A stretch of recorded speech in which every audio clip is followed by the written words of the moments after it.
once again. So this is Vinita Bishnoi. Let's start with today's video. So today we are going to talk about centrioles. They are the naked structures present in the cell. अब जो centriole होता है, जैसा कि हमने अभी flagella सीलिया के बारे में बात किया था, वैसा ही अभी हम बात करेंगे सेंट्रियोल के बारे में. आप यहां से देख सकते हैं, मैंने एक रफ डायग्राम बनाया है. नाउ एक बार मैं आपको उसका पहले कैरेक्टर्स बता दूं, उसके बाद we will talk about the internal structure. So जो सेंट्रियोल होता है, it is perinuclear. Perinuclear का मतलब होता है near the nucleus. So it is present near the nucleus of the cell. Then जो सेंट्रियोल होते हैं, they are present in two numbers and they are 90 degree to each other like this. So 2 in number, 90 degree to each other, and they are present in a organelle called centrosome. तो जो centrosome होता है, हम उसे कहते हैं it is a naked organ. Why? Because it is not having any membrane. तो centrioles के आसपास एक amorphous pericentriole material होता है, like this.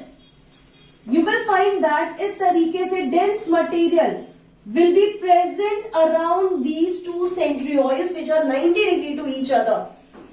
Then इनका जो फंक्शन होता है, ये सेल डिवीजन में हेल्प करते हैं by making the spindle fibers. अगर सेल का अगर याद हो तो इस तरीके से आपने देखा होगा स्पिंडल फाइबर फॉर्मेशन होता है और स्पिंडल फाइबर्स से chromosomes will be attached. They will be absent in mature mammalian RBC and also in case of plant it is absent in seed tube. So this is the normal characteristics I have told you कि ये nucleus के पास होता है, as you can understand its function. And meanwhile cell division के time पे it will start moving to the opposite poles after duplication, and these are present in a naked organelle which is known as centrosome. इन दोनों centriole के आसपास amorphous centriolar material होता है and there is no membrane around it. Absent होगा mammalian RBC में and seed tube में. Now if we talk about its internal structure, it is having 9+2 arrangement. जैसा आपने पढ़ा है कि सीलिया फ्लैजेला में 9+2 अरेंजमेंट होता है, वैसे यहाँ पे 9+0 अरेंजमेंट है. एंड वहां पे जो पेरीट्यूबुलर माइक्रोट्यूबल्स थे वो डबलेट थे, यहाँ पे ट्रिपलेट है. एंड These centrioles, मैं जो कि पहले भी बता चुकी हूं, मैं बार बार आपको यही चीज बता रही हूं, amorphous pericentriolar material से वो कवर्ड होते हैं. Now look into this diagram. In the previous video जहां पे हमने फ्लैजेला सीलिया के बारे में बात किया था, तो वहां पे आपने क्या देखा था कि ये जो पेरिफेरल माइक्रोट्यूबल्स होते हैं वो डबलेट होते हैं, 9 होते हैं और 2-2 होते हैं हर जगह पे. ऐसा बोला जाता है कि जो सेंट्रियोल होता है, we are talking about just one this structure. ठीक है, ये दोनों के ही सेम स्ट्रक्चर होते हैं, तो अभी हम सिर्फ एक स्ट्रक्चर की बात कर रहे हैं. तो ये जो सेंट्रियोल का जो स्ट्रक्चर होता है, it is similar to the basal body of the flagella and cilia. So in short इसका क्या फंक्शन हो रहा है कि ये बेसल बॉडी फॉर्मेशन में भी हेल्प करेगा, जिसमें से फिर सीलिया एंड फ्लैजेला डेवलप होते हैं. तो similar to basal body of cilia and flagella. Now in that case जो हमने पढ़ा था cilia and flagella के केस में कि जो peripheral और radially arranged tubules है, they are connected to the central tubules. But here what you will observe that there is no central tubules. In spite of that there is a proteinaceous hub. बहुत सारे proteins का hub present होता है. Now in this case A will connect to C. यहां पे आप AC linker देखेंगे. वहां पे AB लिंकर था, यहां पे AC लिंकर प्रेजेंट होगा. सो ये हो गया link. Now what you will observe here that microtubule है उसके नीचे एक डेंस मटेरियल होता है like this, and these dense material will be connected to the A microtubule. A से इस तरीके से ये कनेक्टेड है. अब ये जो X, इनको ये डेंस मटेरियल को हम X बॉडी कहते हैं.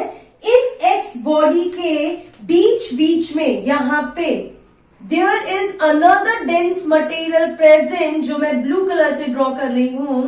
It is called Y body, and ये जो Y body है that connects the X, जो नेबरिंग X है उनको कनेक्ट कर रहा है लाइक दिस. प्लस ये जो Y बॉडी है it also get connected with this AC linker. AC linker के साथ भी ये कनेक्शन बनाते हैं. कौन? Y body. ठीक है, तो अभी हम लेबल कर लेते हैं, उसके बाद बात करते हैं. So this red one is AC. AC तो याद रह ही जाएगा. AC लिंकर, और ये बनता है नेक्सिन प्रोटीन से. देन आता है ये जो मैंने ब्लैक वाला लिखा है, this black one is X body which is present below the A. Then AC linker हो गया. Then this blue one is Y body. This one is protein hub. अब क्या है ये जो protein hub है, that will get connected with the X through a radial spoke. इसे आप बोलोगे radial spoke. Fine. So you can see here 9 radial spokes are present. This is radial spoke. So 9 radial spoke. 9 radial spoke. Why? Because you will see there are 9 microtubules. So the structure is very clear that ये सेंट्रियोइल, एक सेंट्रियोइल का structure मैंने draw किया है. That one centriole are having 9 triplets. 9 triplet जो है ABC name किया है. जो नेबरिंग ट्रिपलेट्स है they are connected by AC linker. A will connect with C. उसके बाद A के नीचे there will be a dense body which is called X body, and X body के नेबरिंग में प्रेजेंट है Y body. It is also a dense body. So they will connect to each other. Y body जो है वो AC linker को भी connect होता है, and you can see it is also cart wheel like structure. Then what you are observing कि जो बीच में प्रोटीनेशियस हब है that is connected to the X, and X body के साथ कनेक्शन है, and that is called radial spoke. Same what is there in case of cilia and flagella. So this is how they are connected, and then during the interphase, these centrioles which are present in the centrosome will divide. They will move to the opposite pole. They will help in spindle fiber formation. They will form spindle fibers, and they will attach to the chromosome.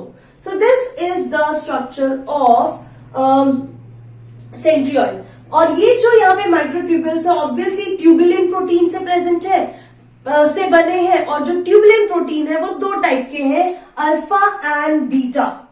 Alpha and beta tubulin. ये चीज मैंने आपको cytoskeleton के explanation में बताया हुआ है. So this is all about the centriole. See you in the next video with more organelles, with more fun. Take care. Good bye.